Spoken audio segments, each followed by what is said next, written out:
Hi. Hello. నమస్తే అందరికి. Welcome to my channel.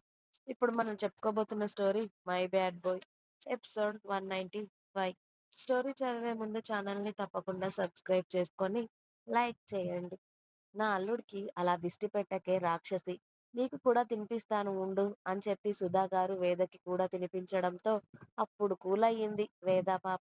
ఇద్దరూ తిన్నాక ఇద్దరికి దిష్టి తీసి కాసేపు నడువు అలాగే పడుకోకుండా అర్థమైందా? దానికి టాబ్లెట్స్ ఇవ్వు నాన్న. మీకు పాలు గాని ఇంకేమైనా పంపించమంటారా? అని అడిగారు సుధా గారు. హా అత్తయ్య, నాకు పాలు దానికి జ్యూస్ పంపించండి అని చెప్పడంతో అలాగే నాన్న అని ఆవిడ వెళ్ళగానే వేదని తీసుకొని బాల్కనీలో వాకింగ్ మొదలుపెట్టాడు రుద్ర. సుధా గారు కిందికి వెళ్ళి రుద్రకి జ్యూస్ అలాగే వేదకి పాలు పంపించి మీనాక్షి గారి దగ్గరికి వెళ్ళారు.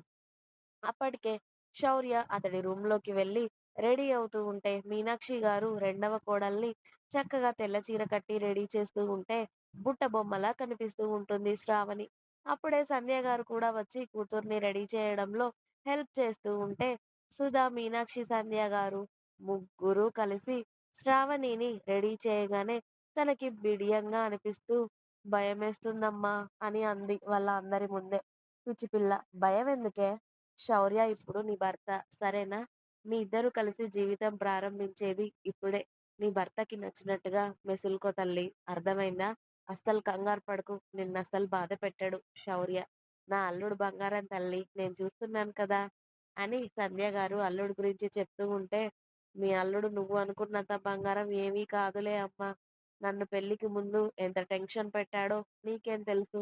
అందుకే కదా నాకీ కంగారు అని శ్రావణి అనుకుంటూ, చెల్లి రాలేదా అమ్మా అని అడిగింది.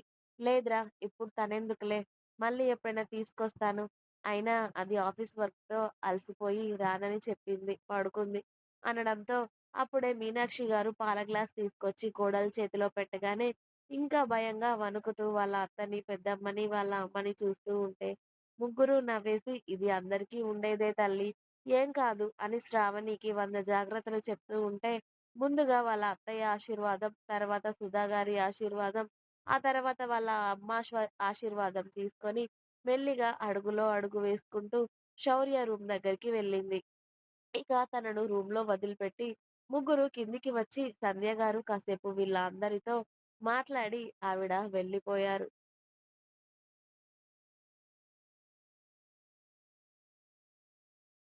లోపల రూమ్‌లో ఉన్న ఫ్లవర్ స్మెల్‌కి మత్తుగా తగులుతూ ఉంటే భయంగానే లోపలికి అడుగుపెట్టిన శ్రావణికి తన కోసమే ఎదురు చూస్తూ కనిపించిన శౌర్యని చూసి ఇంకా ముడుచుకుపోతుంది. ఆమె భయం అతడికి తెలుసు. ఇప్పుడు ఆమె వస్తుందని ఎదురు చూస్తూ ఉంటే ఇవాళ కాదు కదా!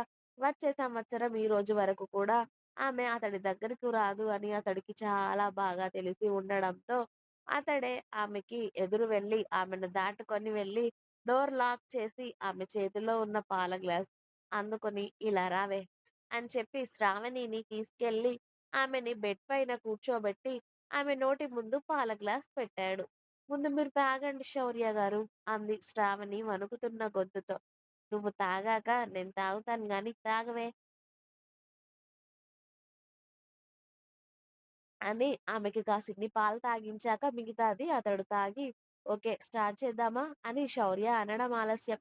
శ్రావణి గుండెల్లో రాయి పడ్డట్టుగా అనిపించి కింది పెదవిని ముందుకు పెట్టి ఏడుపు మొహం పెట్టుకొని అతడిని చూస్తూ ఉంటే ఫస్ట్ నైట్ రోజు ఎవరైనా ఇలా ఏడుస్తారా అని అడిగాడు అతడు. మరి నాకు భయంగా ఉంది, ఏం చేయమంటారు? పైగా మీరు పెళ్ళైనప్పటి నుండే కాదు, పెళ్లికి ముందు నుండి కూడా మన ఫస్ట్ నైట్ రోజున నీ సంగతి చెప్తాను అని నన్ను బెదిరిస్తున్నారు కదా! అందుకే ఈ భయం అని ఆమె అమాయకంగా చెప్తూ ఉంటే, ఆమెను చూసిన శౌర్య హ్యాపీగా నవ్వుకొని ఆమె తలని అతడు గుండెలకు హత్తుకొని, ఇంత అమాయకంగా ఉంటే ఎలా బతుకుతావే రాక్షసి అని ఆమె నుదుటిన ముద్దు పెట్టి, భయపడకు, నీకు ఇష్టం లేకుండా నేనేది చేయను గాని ఇలా రా అని శౌర్య బెడ్ మీద పడుకొని ఆమెని అతడి కౌగిలిలోకి తీసుకున్నాడు.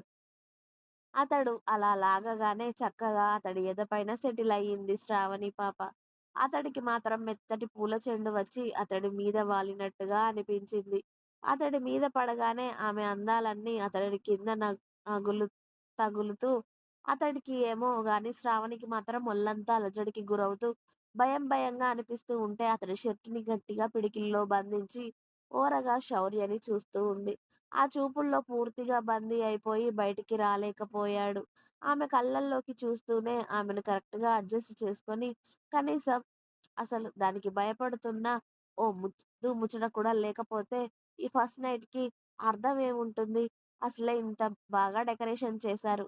ఈ డెకరేషన్‌కి మనం న్యాయం చేయాలి కదా! ముద్దుకి అభ్యంతరం లేదు కదా నీకు? అని ఆమెతో మాట్లాడుతూనే మెల్లగా ఆమె మెడ వంపున అతడి తడి పెదాలు చేర్చాడు. అతడి మీసాల తాకిడికి ఆమె ఒళ్ళు ఒక్కసారిగా పులకరించిపోయింది. ఒక్కసారిగా ఒంట్లో నరాలన్నిటికీ స్పర్శ వచ్చినట్టుగా అయిపోయి, ఒళ్ళంతా వెచ్చగా అయిపోయి, ఏదో మత్తులోకి ప్రవేశించినట్టుగా అయిపోయింది శ్రావణి పరిస్థితి. ఆమెని ఓ కంట గమనిస్తూనే అతడి తడిముద్దుల అభిషేకం మొదలుపెట్టాడు. ఆమె మెడ వంపులో నుండి మెల్లిగా ఆమె మొహం వరకు చేరి, ఆమె బుగ్గల మీద, ఆమె కళ్ళ మీద, ఆమె ముక్కు మీద, ఆఖరికి అతడి చూపు ఆమె పెదాలపై నిలిపి ఆమె పెదాల మకరందాన్ని ఎంతో నెమ్మదిగా, ఎంతో ప్రేమగా తీసుకుంటుంటే అతడికి సహకరించకుండా ఉండలేకపోయింది శ్రావణి. అతడి పెదాల కదలికల మధ్యలో ఆమె పెదాలు కూడా కదులుతూ ఉంటే శౌర్య చిన్నగా నవ్వి చాలాసేపు ఆమె పెదవులను అందుకొని గాఢంగా కిస్ చేస్తూ ఉంటే శ్రావణికి ఊపిరి ఆడలేదు. అది గమనించి ఆ ముద్దుకి కాస్త బ్రేక్ ఇచ్చి ఆమెను గట్టిగా హత్తుకొని అతడి వైపుకి తిప్పుకొని ఒక్కసారిగా ఆమె బ్లౌజ్ థ్రెడ్ లాకేసి, ఆమె జుట్టుని ముందుకు వేసి, ఆమె అణచ్చాదిత వీపుపై తడి ముద్దులు అద్దుతూ ఉంటే, ఈసారి ఆమె చీరను పిడికిట్లో బంధించేసి, గట్టిగా కళ్ళు మూసుకుంది శ్రావణి. అతడు ఇష్టం వచ్చినట్టుగా నెమ్మదిగా ఆమెకు ఎక్కడ పడితే అక్కడ ముద్దులు పెడుతూ, మెల్లిగా ఆమె చీరకి ఉన్న పిన్స్ కూడా వేరు చేసి, కనీ కనిపించని ఆమె ఎదపై అతడు చిరుముద్దుల దాడి చేస్తూ ఉంటే, అతడి తలని ఆమె గుండెల్లోకి గట్టిగా హత్తుకుంటుంది శ్రావణి. ఆమె ప్రతి ఒక్క ఎక్స్‌ప్రెషన్ గమనిస్తూనే గంటసేపు రొమాన్స్ కొనసాగించి, మెల్లిగా ఆమెకు దూరం జరిగిన శౌర్యని అయోమయంగా శ్రావణి కళ్ళు తెరిచి చూస్తూ ఉంటే, "నువ్వే భయపడుతున్నాను వద్దు అన్నావు కదే! అందుకే నీకిష్టం లేదేమో అని సైలెంట్‌గా ఉంటున్నావని" మనోడు అమాయకంగా చెప్పగానే శ్రావణి కళ్ళు పెదవి చేసుకొని, ఇలా ఇక్కడి వరకు నన్ను తీసుకొచ్చి ఎక్కడా కాకుండా మధ్యలోనే వదిలేస్తారా అని అంది శ్రావణి కింది పెదవిని ముందుకు పెట్టి. ఆమె ఉద్దేశం అర్థమైన శౌర్య, అయితే ఇప్పుడు ఏం కావాలి? నన్నేం చేయమంటావు? అని ఏమీ తెలియనట్టుగా అడుగుతూ ఉంటే, మీరు కావాలి శౌర్య గారు అంది.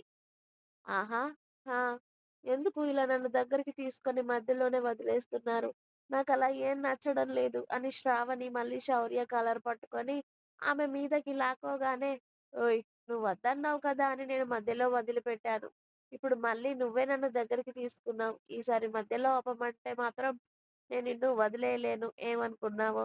అని శౌర్య బెదిరిస్తూ ఉంటే, అస్సలు ఆపను అని శ్రావణి మత్తుగా అతడి కళ్ళల్లోకి చూస్తూ ఉంటే ఏ నోటితో అయితే వద్దు అని చెప్పిందో, మళ్ళీ ఆమెనే అతడిని కావాలి అని అడగడంతో, మనోడి ఫేస్‌లో సైడ్ స్మైల్ వచ్చేసి, 2 నిమిషాల్లో వాళ్ళ వాళ్ళ వలువలను నేలకి చేర్చి, వాళ్ళ మీదకి దుప్పటి లాక్కొని అతడి పెదవుల ప్రయాణం ఆమె ఒళ్ళంతా పాకించి, అతడిని నిమిషం కూడా వదలను అన్న స్టేజ్‌కి ఆమెకి తీసుకువచ్చి శౌర్య అతడి పెదవులను ఆమె నుదుటిన చేర్చి లవ్ యూ కళ్ళజోడు అని అంటుంటే శ్రావణి కళ్ళు తెరిచి అతన్ని చూడడం, అతడు ఆమెను సొంతం చేసుకోవడం ఒకేసారి జరిగిపోయాయి. ఇంకా ఉంది మీకు నా స్టోరీస్ నచ్చినట్టయితే ప్లీజ్ లైక్ చేయండి, షేర్ చేయండి. అలాగే ఛానల్‌ని తప్పకుండా కొత్త వాళ్ళందరూ సబ్స్క్రైబ్ చేయండి. Please subscribe my channel. Thanks for watching my video. By by. Please like, share and subscribe.